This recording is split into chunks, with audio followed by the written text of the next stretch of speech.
নবীর যখন এই ডাক দিক আব্দুল্লাহ ইবনে মাসউদ রাদিয়াল্লাহু তাআলা আনহু কাঁদতেছে। আল্লাহ নবী কয় আব্দুল্লাহ রে কেন কাঁদো? আব্দুল্লাহ কয় ওগো দয়ার নবী, আপনার সৃষ্টি না করলে আসমান জমিন গ্রহ নক্ষত্র মানব দানব পাহাড় পর্বত নদী নালা কীট পতঙ্গ 18,000 মতান্তর 80,000 কিছুই সৃষ্টি হতো না। আপনার বিছানার দাগ পড়ে গেছে।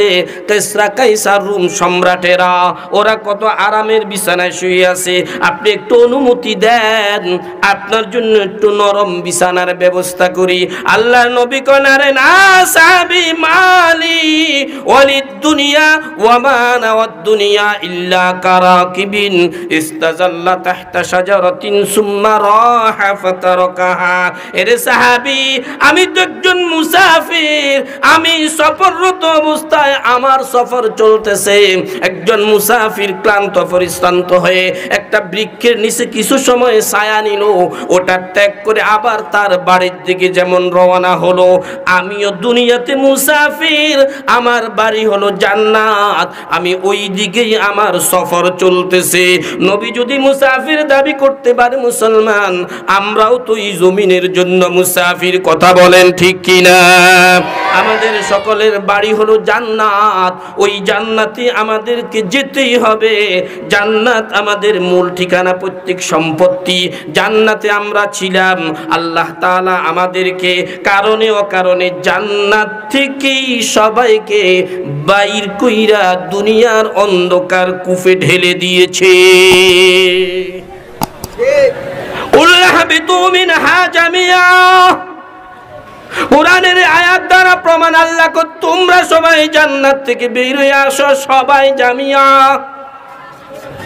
আল্লাহ সবাইকে বের করে দিয়েছেন কোথায়? দুনিয়ার অন্ধকার কূপে ঢেলে দিয়েছেন। আমরা সবাই দুনিয়ার অন্ধকার কূপে পড়ে আছি। এটা একটা অন্ধকার কূপ। আমি আপনাদের থেকে মতামত নিতে চাই, একটু বলেন তো, কেউ যদি কূপে পড়ে যায় ওখানে থাকতে চায় না ওখান থেকে নিরাপদে আসতে চায়? জোরে কোন। কেউ কোনো কূপে পড়ে গেলে আমরা কূপ বুঝবো না। আরব দেশ সহ যেই দেশে অনাবৃষ্টি বৃষ্টি হয় না, কূপ খনন করে পানি উঠাইতে হয়, ওই দেশের জন্য একটা মেশিন হয়।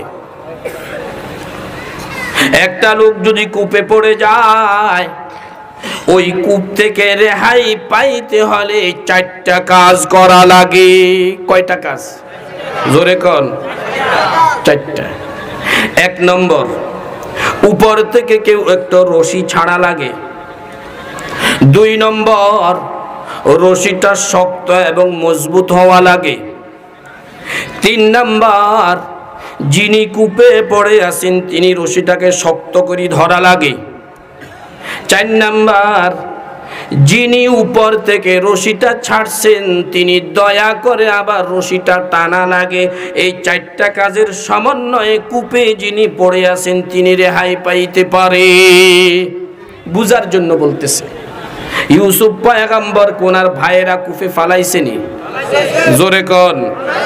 এমন একটা কূপে ফালাইছে যেই কূপটা পরিত্যক্ত, যেই কূপটা অত্যন্ত গভীর, খুবই অন্ধকার।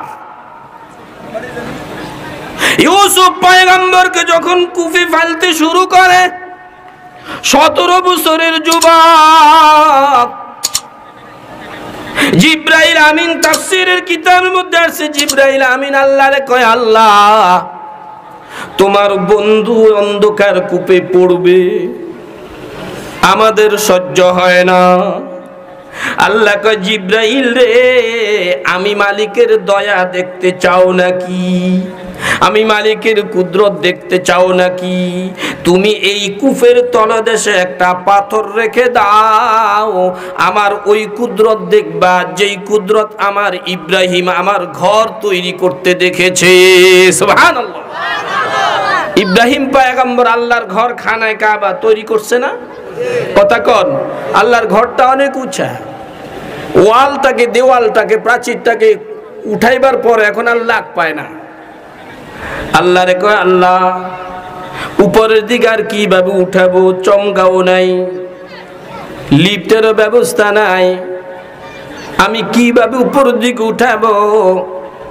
আল্লাহ কই ইব্রাহিম জাবালে কাবা থেকে একটা পাথরের টুকরা এনে তোমার পায়ের নিচে রাখো, আমি মালিকের কুদরত দেখবা। ইব্রাহিম পয়গম্বর একটা পাথরের টুকরা এনে ওখানে রাখলেন। আল্লাহ কই ইব্রাহিম এই পাথর উপর দাঁড়াও। ইব্রাহিম পয়গম্বর যখন দাঁড়াইছে, এই পাথর ইব্রাহিম পয়গম্বরকে উপরে উঠানোর প্রয়োজন হলে উপরে উঠাইয়া দিতেন, নিচে নামার প্রয়োজন হলে আবার নিচে নামাইয়া দিতেন। একটা লিফটের কাজ করছে একটা পাথর। ওই পাথরটা এখনো আছে, যেই পাথরের উপরে ইব্রাহিম পয়গম্বর কদম রেখে আল্লাহর ঘর নির্মাণ করেছেন, ওটাকে এখনো পাথরের ভিতরে রাখছেন। ইব্রাহিম পয়গম্বরের পায়ের দাগ এখনো পাথরের উপর আল্লাহ রেখে দিয়েছেন। সুবহানাল্লাহ। আল্লাহ কয় জিব্রাইল এই কূপের তলদেশে একটা পাথর রেখে দাও, আমি মালিকের কুদরত দেখবা। জিব্রাইল আমিন সাথে সাথে তলদেশে একটা পাথর রেখে দিয়েছেন। ওই পাথরটা নরম, একবারে তুলতুলে উপরে উঠে গেছে। ইউসুফ পয়গম্বরকে যখন ভাইরা কূপে ঢেলে দিলেন, পাথরটা উপরে উঠছে। ইউসুফ পয়গম্বর ওই পাথর উপর পড়ছেন, এত নরম পঞ্চের কাজ করছে। ওনার শারীরিক কোনো অসুবিধা হয় নাই, মানসিকভাবে উনি দুর্বল হন নাই। এবার ইউসুফ পয়গম্বর তো কূপ থেকে উঠতে হবে, রেহাই পেতে হবে, কাজ লাগবে কয়টা? আওয়াজ দিয়া কোন কয়টা? চারটা। এক নম্বর একটা রশি ছাড়তে হবে, দুই নম্বর রশিটা মজবুত হবে, তিন নম্বর ইউসুফ পয়গম্বর রশিটা ধরতে হবে, চার নম্বর যিনি রশি ছাড়বেন তিনি রশিটা টানতে হবে। আল্লাহ তাআলা বণিকের এক দলের পাঠাই দিছে, এরা যাবে এক পথে, ভুলে আসছে আরেক পথে, পানির সংকটে পড়ে গেছেন। একটা কূপ দেইকা পরামর্শ করে একজনকে দায়িত্বশীল করে রশি দিছেন, বালতি দিছেন, যাও কূপ থেকে পানি উঠায় নিয়ে আসো।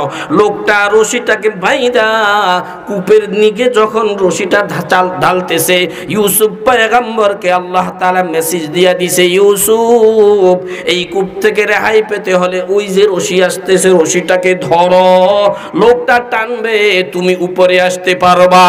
লোকটা রশি ছাড়ছে পানির জন্য বালতির সাথে পেছায়া, ইউসুফ পয়গম্বর রশিটাকে ধরছে। লোকটা দায়িত্বশীল ব্যক্তি, ভাবতেছে ভারী ভারী ভাব, মনে হয় বালতি পানি ভর্তি, টানতেছে। ইউসুফ পয়গম্বর রশিটা ধরে আছে, টানতে টানতে আল্লাহু আকবার, উপর ওঠার পর দেখে যে এটা তো পানি না। ইয়া বুশরা হাযা গুলাম, অপূর্ব সুন্দর অধিকারী আল্লাহর একজন বান্দা।